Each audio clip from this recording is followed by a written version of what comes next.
మంచిర్యాల జిల్లా భీమవరం మండల కేంద్రానికి చెందిన తెలంగాణ రాష్ట్ర గొర్రెల మేకల పెంపకం వృత్తిదారుల సంఘం రాష్ట్ర అధ్యక్షులు, జాతీయ బీసీ సంక్షేమ సంఘం రాష్ట్ర కార్యదర్శి డాక్టర్ కొమ్ము అశోక్ యాదవ్ కి అత్యంత ప్రతిష్టాత్మకమైన Paradise world book of record సంస్థ ఆఫ్ ది ఇయర్ 2025 డాక్టర్ పట్టా పురస్కారం లభించింది. ఈ గౌరవాన్ని the Indian Paradise world book of world ప్రదానం చేసింది.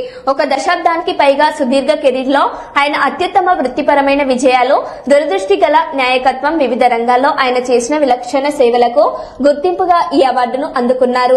ఈ సంస్థలో సమానత్వం, సమగ్రత, సంస్కృతిని నెలకొల్పడంలో ఆయనకు కీలక పాత్ర పోషించారు.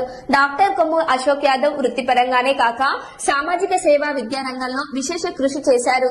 ప్రభుత్వ సహకారంలో అద్భుతమైన కృషికి గాను తెలంగాణ రాష్ట్ర మంత్రి మహమ్మద్ అజారుద్దీన్ చేతుల మీదుగా 3వ డాక్టర్ అవార్డు తీసుకున్న సందర్భంగా ఆయనను ప్రత్యేకంగా సోమవారం సత్కరించారు. ఈ సందర్భంగా మంత్రి అజారుద్దీన్ మాట్లాడారు.